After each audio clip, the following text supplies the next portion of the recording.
Social class is not one of the protected characteristics, so sometimes we either overlook it or we don't pay enough attention to it. You're listening to With AI FM. Hello, and welcome to Women with AI, the podcast dedicated to amplifying the voices, experiences, and perspectives of women in the ever-expanding field of artificial intelligence. My guest today is someone who I saw speak at the Cambridge AI Summit in June 2024, where she spoke about gender bias in AI, its manifestations and consequences. So I just had to ask her to come on the show to tell us more about this.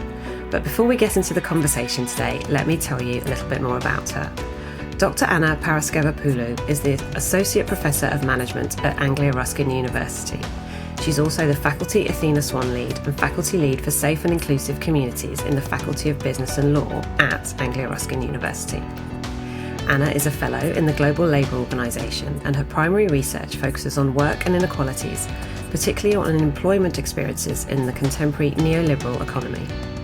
Within this theme, her work examines equality and diversity, the digital divide, and technological bias and disadvantages in the labour market. Anna has co-authored papers with titles including Workplace Equality in Europe, the Role of Trade Unions, and Undocumented Workers Transitions, Legal Status Migration and Work in Europe.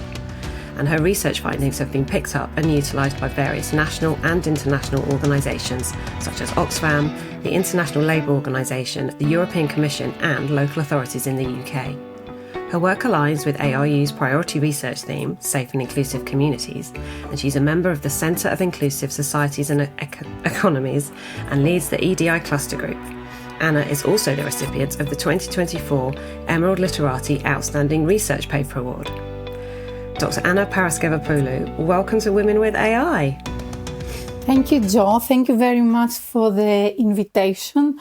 And I really look forward to discussing this topic, which is both emergent and very interesting to many people.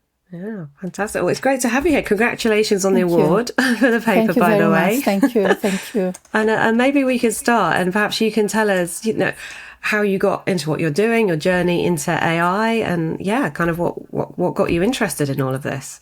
Yeah. Okay. Thank you. As you already introduced me, and I'm an associate professor of management in the Faculty of Business and Law at Anglia Ruskin University, and I teach organizational psychology to MBA students and master students.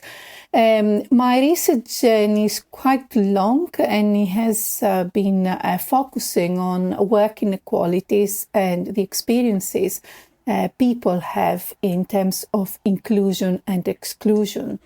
I focus on how different characteristics, such as, for example, gender, age, ethnicity, intersect with one another to shape career paths, and what is the impact of these intersections on individuals, conditions of work, feelings, or kind of behaviors. Within this context, the rapid technological advances and the development of a wider use of AI, especially in recent years, this creates new questions on inequalities and forms of inclusion. For example, on digital divide or digital exclusion, who is able to use these technological advances and who is not able to take this opportunity, on the environmental impact of AI and what type of disparities they may occur as a result of this, or perhaps the type of biases that the systems themselves encompass, and then they can perpetuate or amplify, for example, the gender bias, which you mentioned I discussed in the AI summit, in Cambridge. Some of these areas is what my current work explores. Oh. And so your presentation at the AI summit, the title was Gender Bias in AI, Manifestations and Consequences.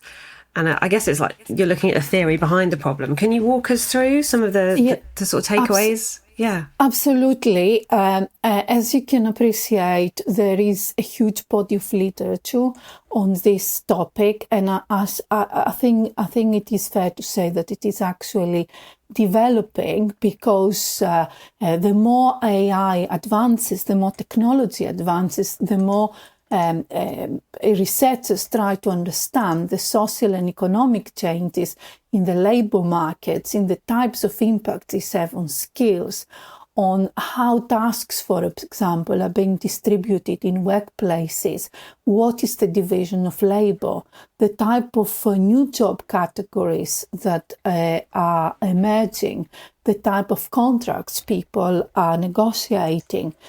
And also security, how secure we feel in our workplaces, and the type of trust perhaps that exists between us and the machines, but also us and the employer within this new context.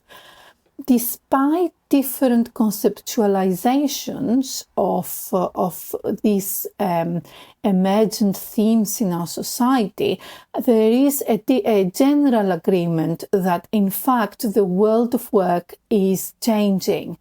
In terms of gender, which I discussed more fully during the AI summit in Cambridge, feminist scholars from earlier on, even from the 1980s, when technology started getting into our lives in a more rapid sense, they have noted that, in fact, inequalities were not adequately covered when we discuss the future of work, but also when we discuss the incorporation of these technological changes.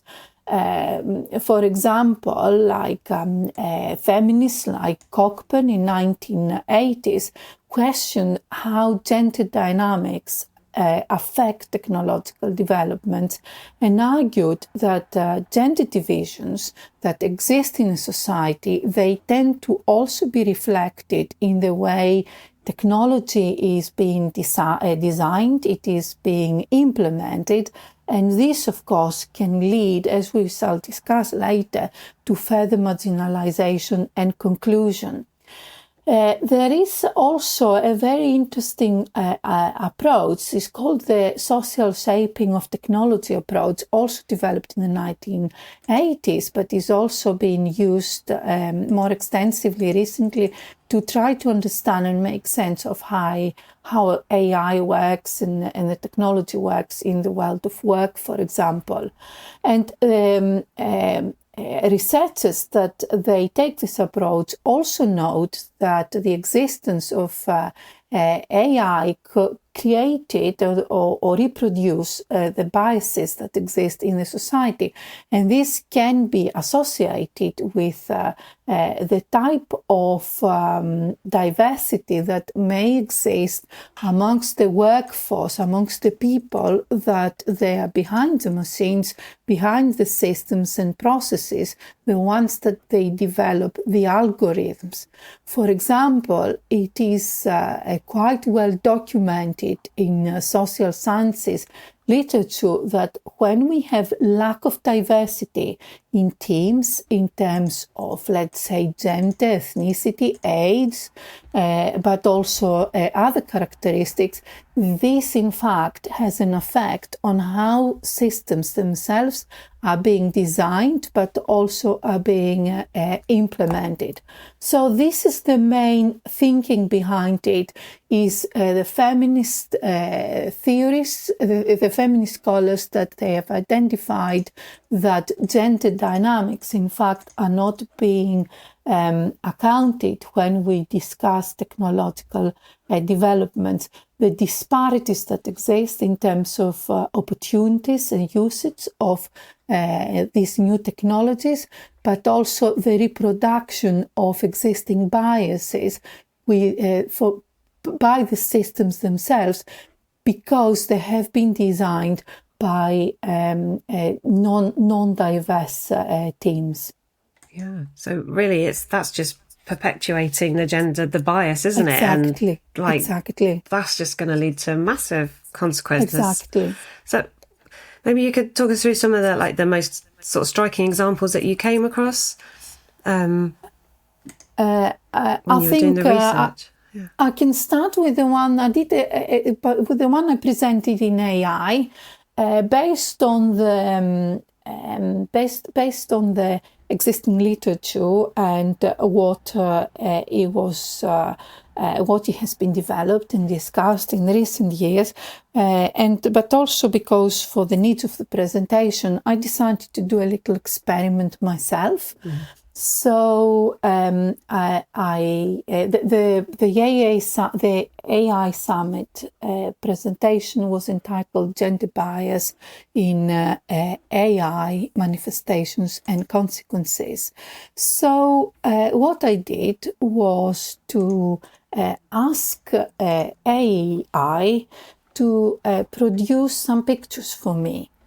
I decided to look at highly skilled professions, because I do know from the literature review there is often a bias that these professions usually occupied by men.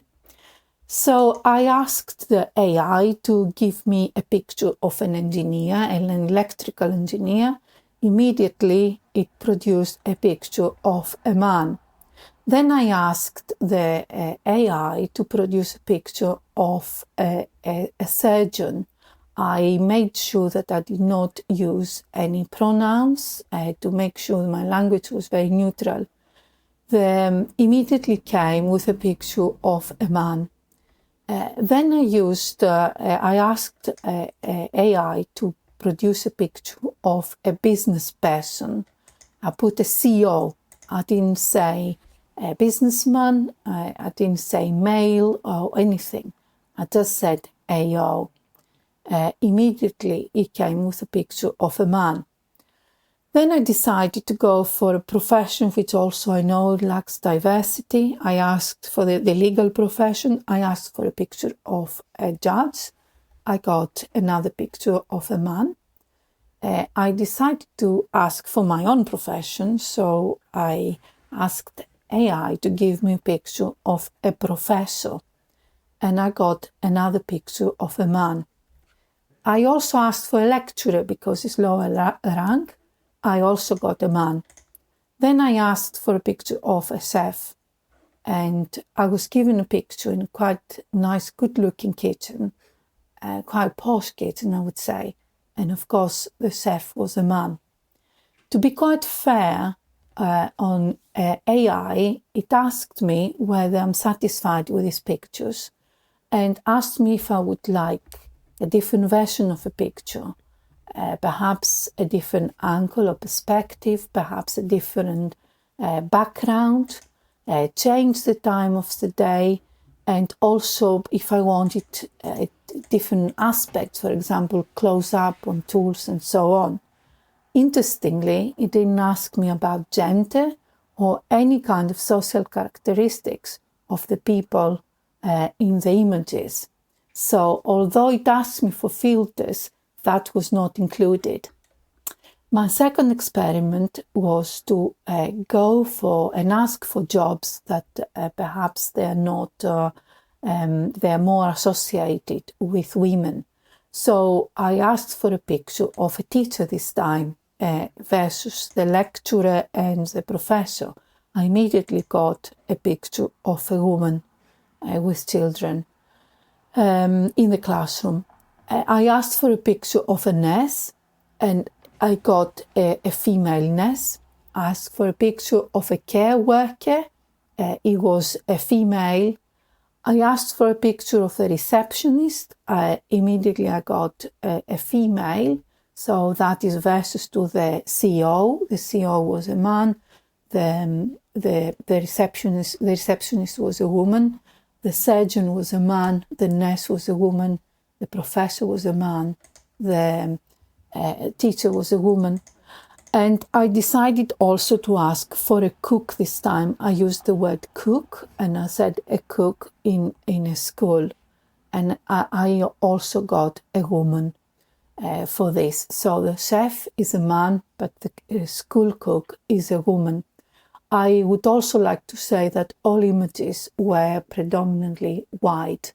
So all of the people that I got picture of, they were white, quite young as well. So there was a little bit of an age bias. Then I decided to ask AI to draw a picture of not to give me an image, a real image, but to give me a picture, to draw a picture from scratch. So I asked for a picture of a sports instructor working outdoors, and I got a picture of a man. It was an image, rather a drawing of a man training other men. There, in the very background of the picture, there is one woman. She's also training. She's wearing different gear from men. She still looks athletic, but is not. Men are wearing shorts and a tracksuit and a top or t-shirt. The woman is wearing very short shorts and a kind of a bra-looking, like what we are wearing in yoga. Yeah. Then, so a more sexy picture, if you like. Then I asked it to give me a drawing of a teacher, also teaching yoga, also outdoors. It gives me a pretty picture with birds and flowers and trees, with the instructor forward, and it's definitely a woman, and she's teaching only women this time. So in the yoga classes, there are no men. So this is one demonstration of the gender bias that I found myself when I was preparing my presentation for the AI Summit. Wow. I mean, I hope maybe we can share a link to your presentation, or the images at least, yes, so people can see. Because you're right, and it's just reinforcing the stereotypes, isn't it? And as you say, exactly. The ladies in the crop top and the short shorts, and the men are just in long shorts and a t-shirt, and yes, and you're right, and they're all white and they're all good looking. And it's, yes. I mean, there's got to be real world implications there. So I mean, and it's, as a sort of fully grown adult, and you sort of think, well, you're aware that it's not real, and we're all kind of like, well, hang on, AI is new, and we know that that's not a realistic representation. But, I imagine there's a real concern because it's, for younger generations, they're just going to grow up with this and they're absorbing these messages and these stereotypes. What dangers do you see for young people growing up? Before I respond, I just thought amazing also the age bias. Yeah. The women were all young, all of them. The men, the two professions that they were not young, it was the judge and the professor and the professor. Those two looked a bit older, the men. Yeah. In all the other ones, the engineer, the surgeon, the CEO, and the chef, they were all were kind of younger men. Yeah, so there are various biases in these pictures. But going back to your question, it's a very good question, this, and one we should all think about it, because it does have consequences on how societies are being shaped in future. It does have AI bias can affect young people because, they tend to engage with technology more widely, but they also use technology more widely, for example, in education, in how they use services, and so on. So some of the effects that they have been identified by various research activity is, of course, as you already mentioned, is perpetuating existing stereotypes. And this can actually be quite harmful. Gender stereotypes. For example, as I discussed in my experiment, the AI-generated image used assumptions that about gender roles. It assigned gender roles, for example, the university professors or highly skilled people to male, where to the less paid jobs, perhaps lower paid jobs, they were being attributed to female. And the same biases exist for leadership challenges, for example, leadership roles. It has been identified that AI often associate leadership positions with gender stereotypes, i.e. male. So that is not very good role model or kind of experience for young women using AI. But beyond the perpetuating stereotypes, there are other inequalities that they may exist as a result of these biases that exist within AI. For example, accessing opportunities. If AI systems are used in recruitment and they are actually increasingly being used for recruitment purposes in jobs and so on, or admissions to education or colleges or other type of establishments, then the screening processes themselves may in fact may disadvantage women or ethnic minorities or older people, whoever is with people with particular minority characteristics. So what it means is that perhaps women or ethnic minority people may apply for a job and may be rejected because they have not fulfilled the standard type of the biased AI who is assessing the application. As a result, there are also, I think we must discuss that there are ultimately economic disadvantages. For example, people may not be able to access loans or mortgages from the bank or other kind of form of credit.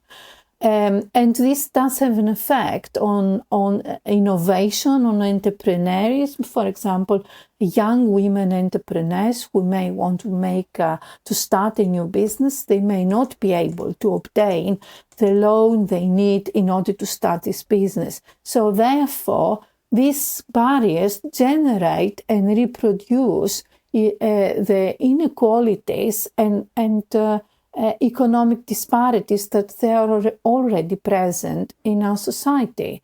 And if people are not being assessed by humans who perhaps are more flexible and more creative, I know they probably have inequalities and so on, but they also have had training, it means that the system becomes completely inflexible and it does not provide it does not provide any opportunities and enhances disparities.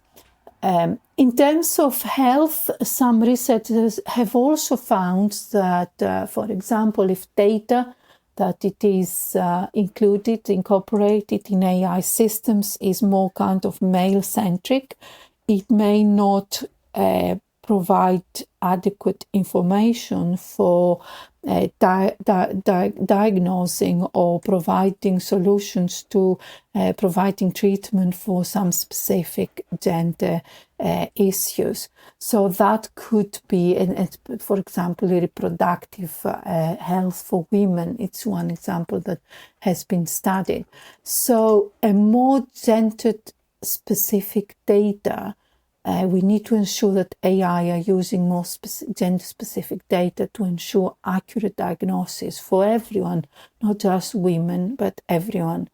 And of course, it does have an impact on psychology of a person. If an individual who is using AI extensively and does research and so on, is if she or he is exposed on biased content, it means that these users may in fact internalize these stereotypes and they may feel excluded from the society, from particular groups of people, from particular types of jobs, and that creates a feeling of not belonging, not being part of the society. Therefore, they may feel isolated, and that can create stress and could lead to mental health issues.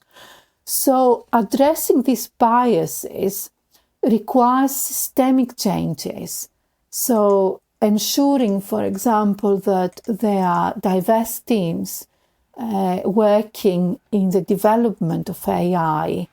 It means also revisiting the type of training data that exists in order to make it much more inclusive for anyone that is developing AI systems, and also people that are promoting AI systems, and also a better literacy amongst young people to understand the gaps perhaps that they exist in our today's AI system.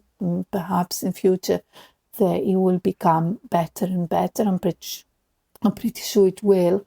But young people to develop an AI literacy in a critical way so they can make better use of these existing technologies.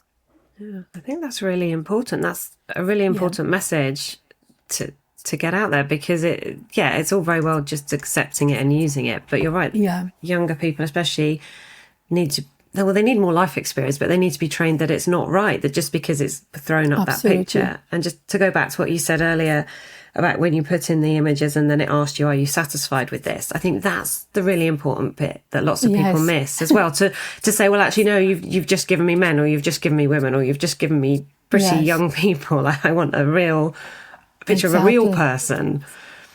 I'm sure if I asked it, you would have done it. Yeah. But what I found interesting is that in the criteria for developing the pictures further did not include any specific, gender-specific sort of criteria. It asked me for other things, but it did not occur to AI at that moment to ask if I would like different characteristics in terms of age or gender or ethnicity.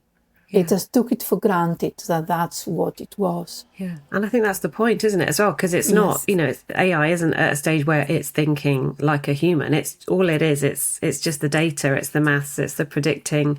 And if it's just being fed that bias, and as you say, it's not, this is women with AI, but it's not just women. It's the bias is like race, age, disability, religion. Exactly. And social class, which is often may be a little bit less, visible. Yeah. But it does exist there. Yeah. Yeah. So maybe you can expand on that a little bit more, and how there's sort of these, biases manifest themselves. I think this is kind of a more growing area of growing interest, because social class is not one of the protected characteristics. So sometimes we either overlook it or we don't pay enough attention to it because there is no legal coverage for it, although this is general human rights and so on coverage. But still, we need to better understand. I don't think we do fully understand how these biases, if social class biases, how they manifest in the use of AI systems. I think a little bit more research is needed on this area, and especially on how this, I think I did discuss in the beginning about the intersecting characteristics, and this intersectional element or understanding, if you like, of how inequalities are manifested in the society, but also in smaller space like workplace, education, health, and so on, is quite an important part of our understanding of what truly creates disparities. And social class, it's an area that we also need to include. If I may expand a little bit more on the intersectional elements, this was first introduced by the Black American feminist scholar Kimberly Crenshaw, who argued that, in fact, biases are not experienced in isolation, but they experienced as a result of different intersections between characteristics that people have. And what is very interesting in Crenshaw's work is that she does actually include a very strong social class element. So it's race, class, and other characteristics can be taken into account. So how does this manifest itself on AI?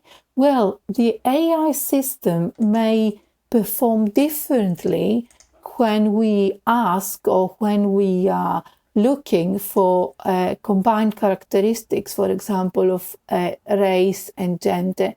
And that may actually lead to compounded and multiple disadvantages for some groups. For example, Black women. I think in the experiment I did, that demonstrated well. I mentioned to you age, race, and of course the type of profession, skills, and so on, which that does denote social class as well in a way. So better understanding is needed, and kind of more focus is needed for both from society itself, but also for researchers when they're conducting research on AI systems.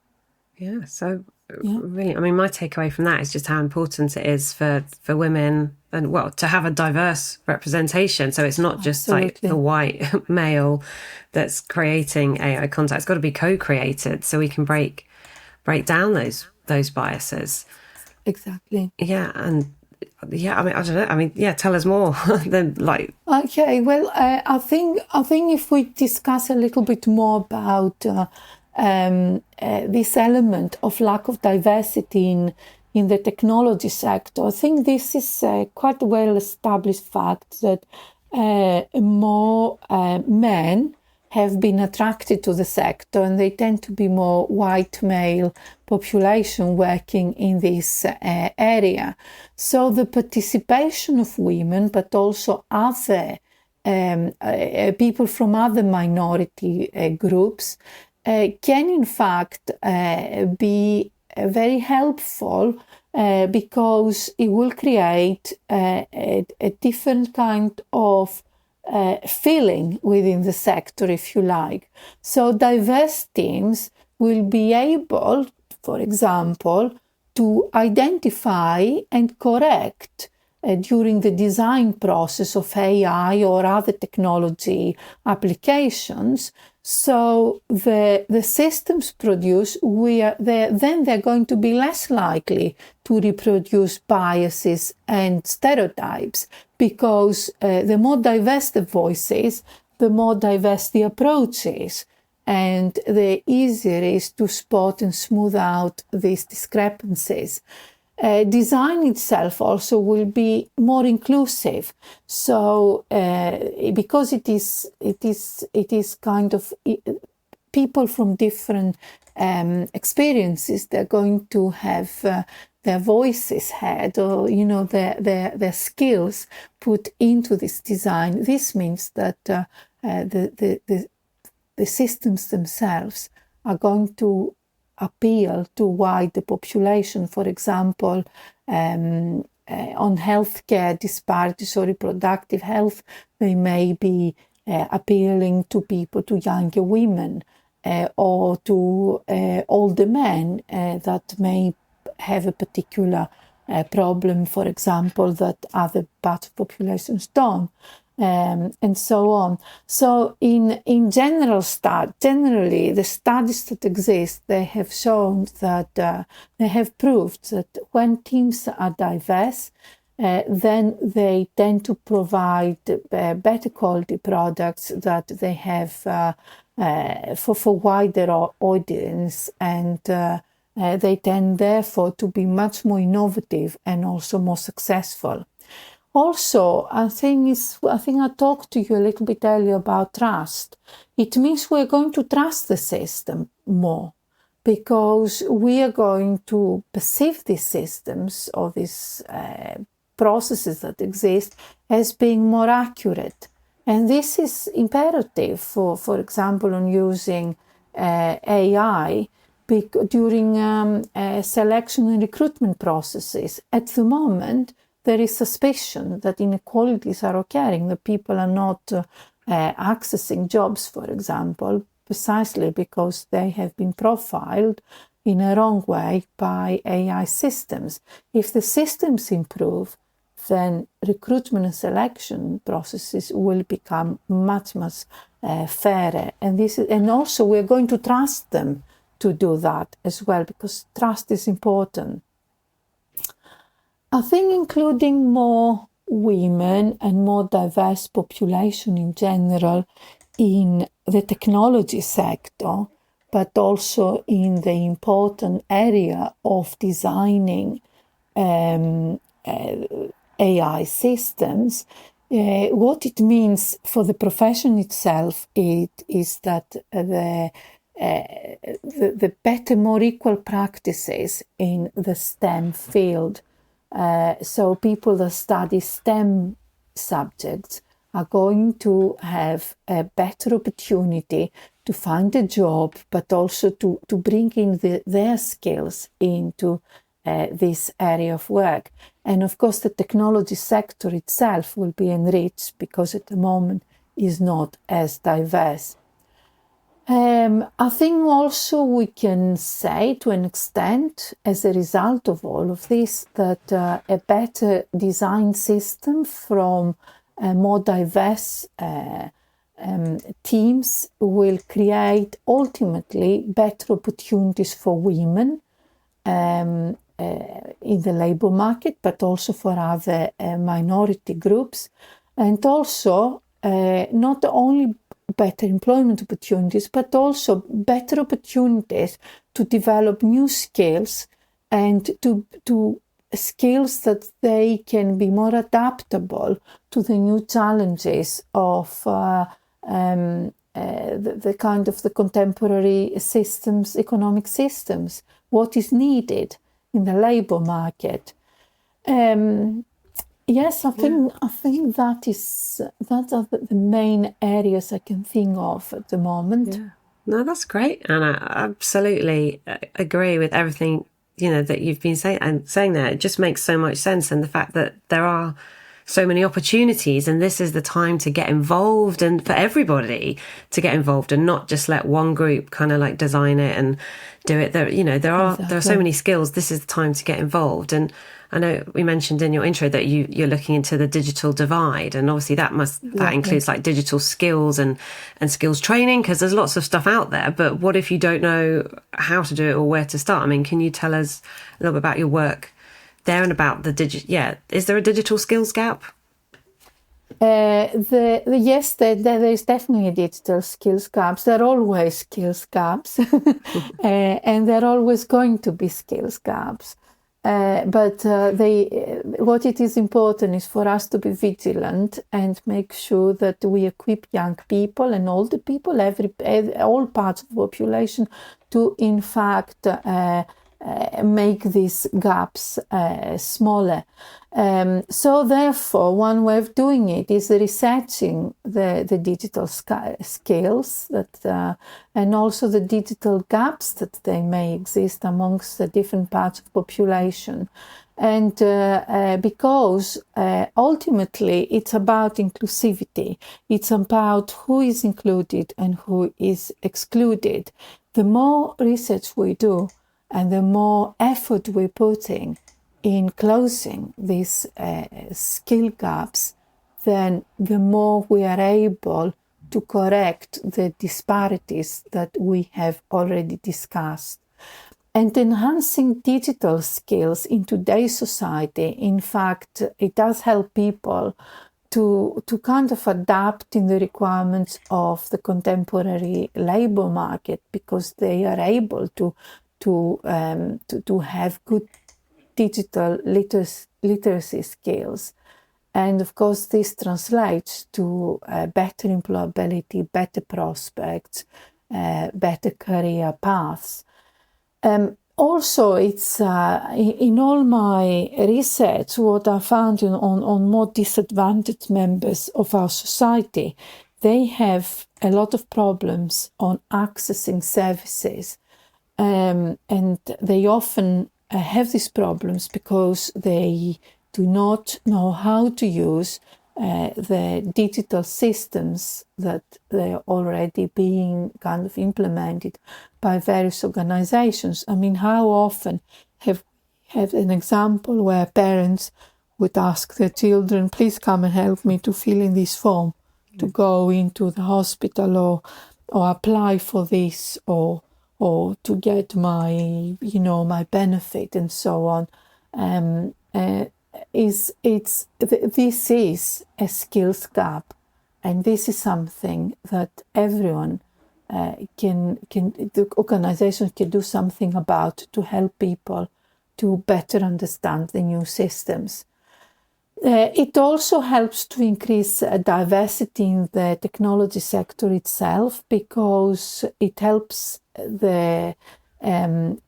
it's because it becomes more diverse, it becomes more equipped to understand what are these gaps and how the systems themselves can be adapted in such a way to be more accommodating to people that perhaps do not have, really excellent technology skills.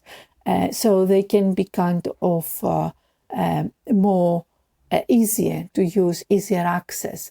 It's also excellent for the education sector, because the education sector can learn a lot from both AI.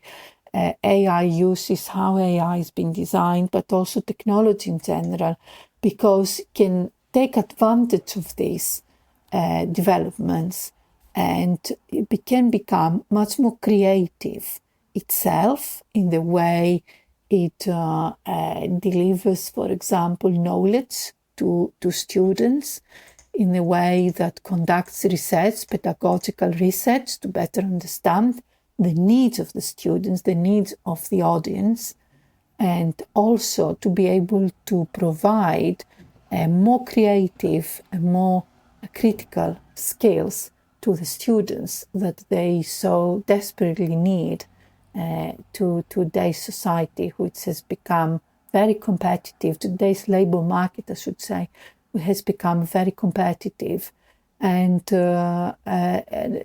with requiring updating of skills all the time, as you mentioned about the skill gaps. That's why I said there are always going to be skill gaps, and the more we advance, the more skill gaps they're going to be identified. But it's using it, and you've got to use it to improve it, and then that exactly benefits everyone. I mean, AI, it's moving at such a rapid pace. How do you keep up on, with the later trends? Or how do you keep on top of all this emerging technology? I think this is a challenge for everyone, but this does not mean it's not a welcome challenge.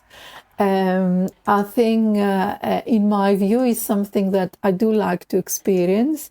I do like to understanding. I do like to see how it works, and I do like to see its future.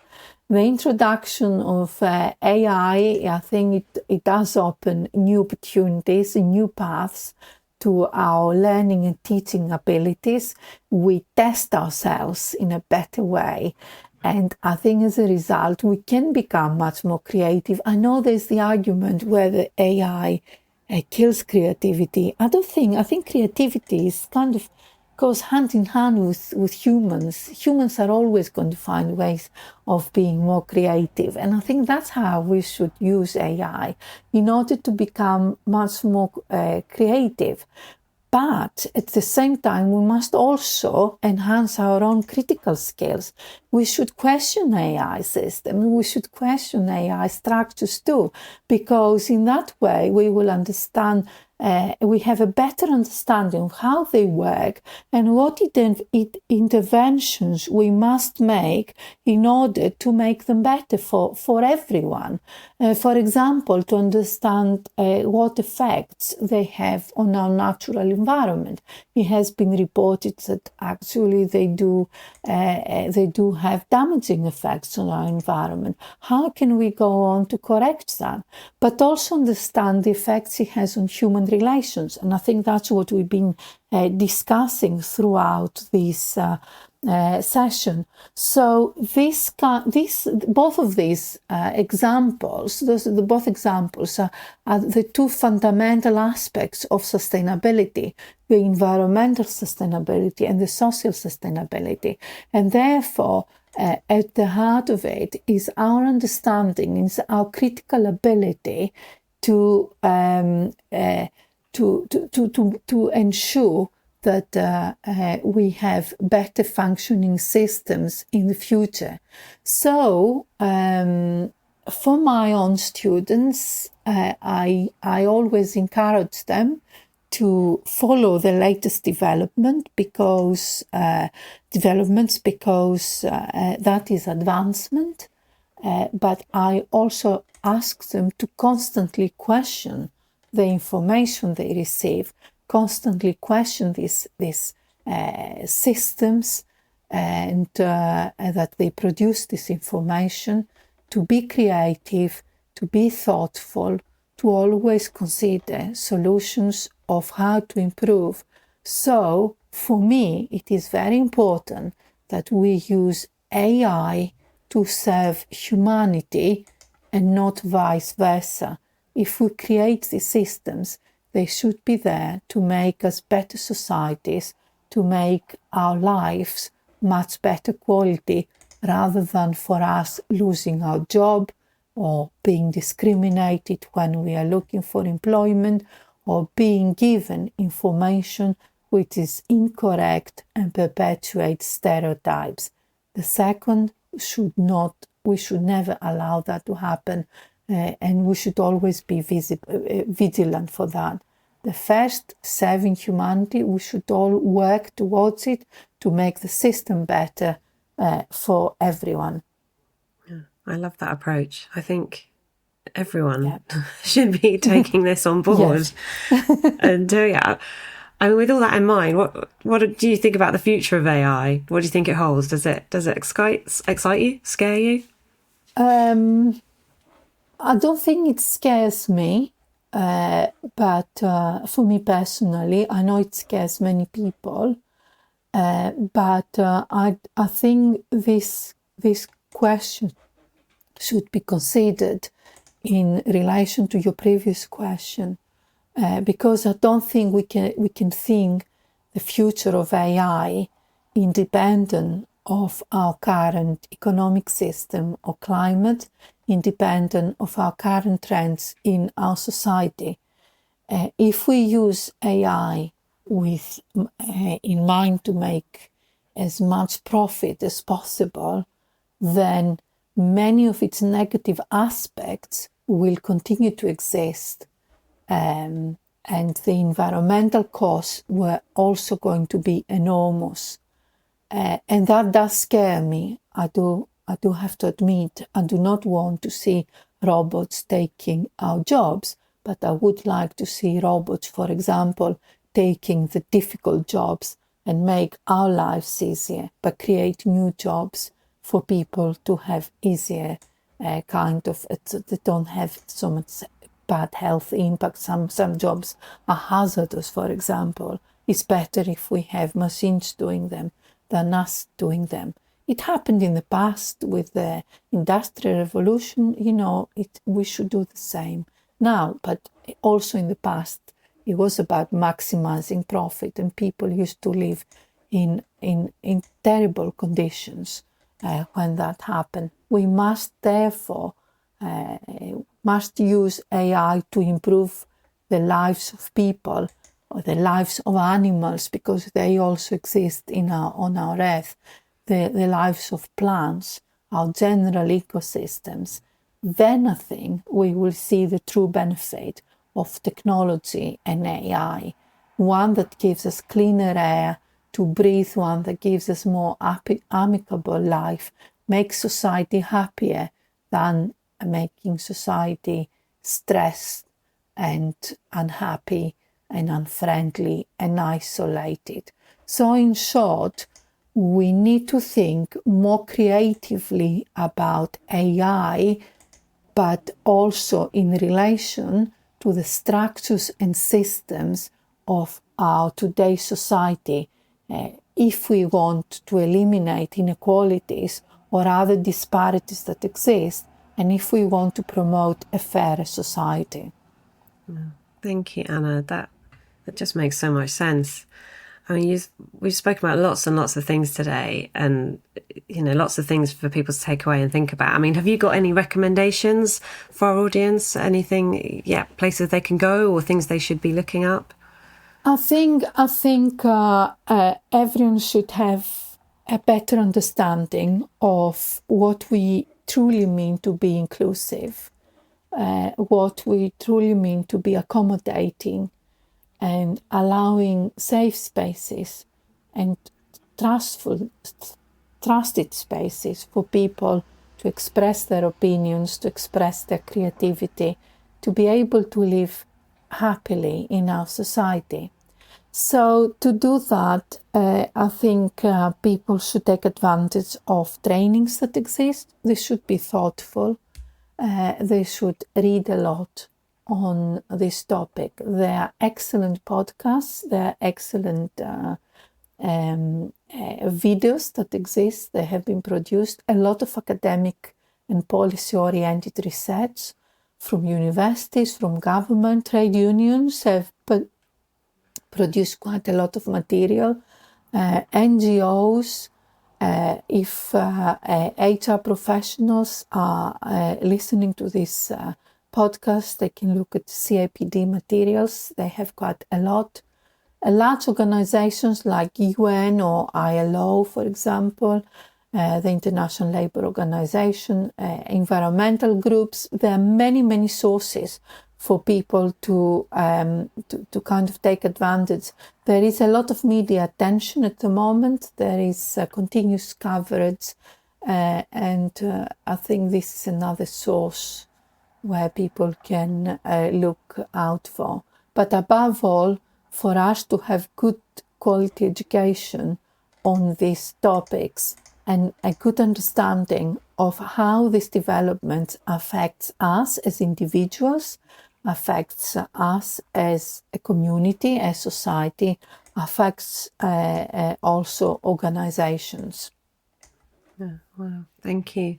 Well, Anna, if people want to keep in touch with you or to contact you and find out what you're doing, where's the best place for people to find you? They can find me through the Anglia Ruskin website. I also have a LinkedIn profile. They can look at that. So I think that's the best places. I'll put all the links in there. Well, Dr. Anna Paraskevopoulou, thank you for coming on Women with AI. Well, I would really like to thank you very much for the opportunity to have this discussion and the opportunity to appear in your program. Thank you, Anna. Take care.